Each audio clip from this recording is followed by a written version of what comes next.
Hi, it's KCCK's Culture Crawl. I'm Dennis Green, and Kate Kunau from the Cedar Rapids Museum of Art is with us today. Welcome, Kate. Thanks for having me.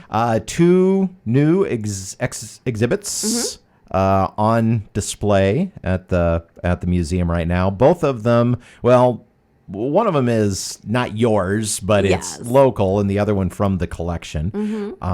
So kind of hot on the heels, in my mind at least, of the big impressionist thing that you did last year. You've now moved on to a Surrealism exhibit. Yeah, so we have around 8,000 pieces in our collection, and I've been at the museum almost 8 years now, and I've always just been finding a piece here, a piece there that I thought, oh, that would be really cool in a Surrealism exhibition. So it's finally come to fruition almost 8 years on. But we have some really wonderful examples of what I would call classical Surrealism. So your Salvador Dali, your Giorgio deChirico, your MC Escher. So we have those paired with a lot of more modern and contemporary pieces, actually a lot by local artists who are still working in the Surrealist vein. So it's kind of a combo exhibition of classical stuff from the early to mid 20th century and more modern takes on the Surrealist genre. So where does this? I mentioned Impressionism. Where in the scope of the last century or so, where does Surrealism fall? Surrealism and what did it come out of? Oh, absolutely. So Surrealism kind of emerged post World War I. And it was very much a reaction to the great destruction and loss of life there. André Breton published the Surrealist Manifesto in 1924, and that was something that had been burgeoning in the collective consciousness for a while. So yeah, it's very much a between the wars art movement. And mentioned Salvador Dali and MC Escher. Those would probably be the artists that the biggest names, certainly. The biggest names. So then you mentioned people, local and otherwise, who have kind of continued and extended that. How has Surrealism evolved over the years? So Surrealism is interesting because unlike Impressionism, there isn't a cohesive aesthetic that all of the artists who were Surrealists worked in. But it's very much about combining fantasy and dreams with reality to create what Breton called a Sur-Reality or an above reality, and kind of blending those two things together. So it's really interesting to see local artists like your Bill Staymates, Sue Hetmansberger, Bob Coker, who all kind of do this in a fantastical, dreamlike way. So there isn't a single aesthetic, but there is kind of a shared subject matter like that.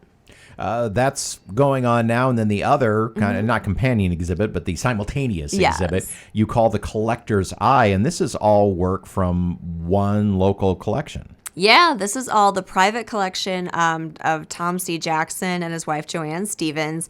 And they have been collecting for not quite 20 years now. But they have a really spectacular collection of contemporary print works. So really big names. Roger Shimomura, Kara Walker, Julie Maretu, Enrique Shigoya, John Baldessari. So actually things that we don't have in the museum collection that we're really thrilled to be able to showcase. And so much of the museum is culled from local private collections. So we really like to highlight what people in the area are collecting and what local art collections look like. And Thomas is an artist himself. He is. Yeah, he worked for Staymates for many years before becoming an artist full time. But yeah, he's a wonderful artist. We've shown his work many times at the museum.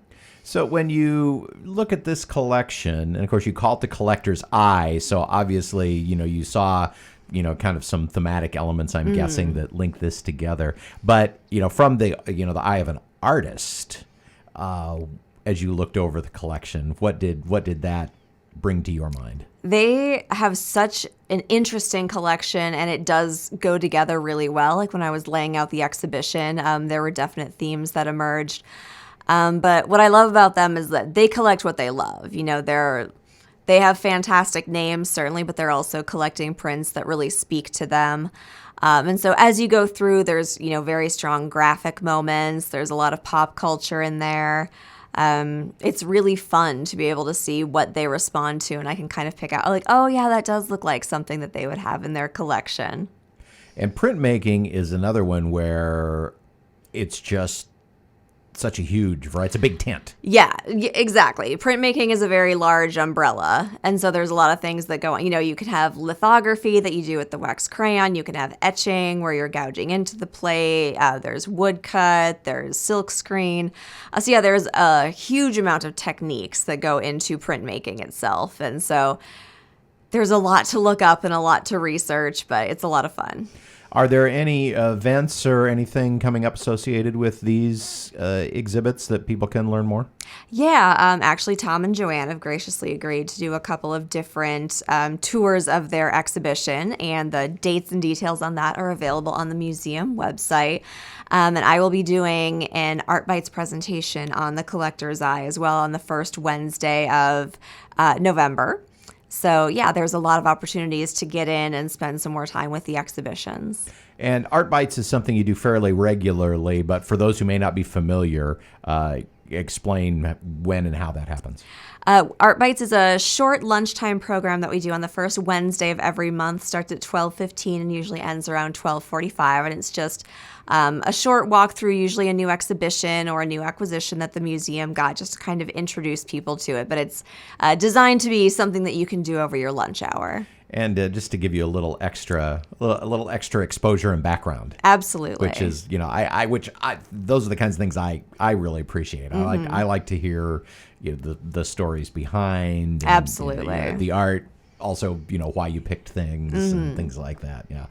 So people can go to the website and they can find out more about these events and the exhibit in general. Absolutely. And that website is www.crma.org.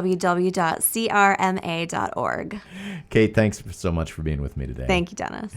Both these exhibits, Surrealism and The Collector's Eye, are up for the next 3 months at the Museum of Art, right? I mean, Yep. They have they begin in December sometime, a couple of weeks apart. Yeah, one's one's at the very end of the year, one goes into January, but yeah.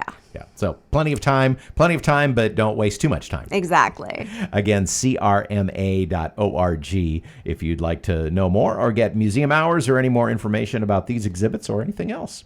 You can hear the Culture Crawl live on the radio many weekdays at 10:30 or download the podcast, watch or listen on your own schedule at kcck.org/culture or your favorite podcast app. I'm Dennis Green, and I'll talk to you later.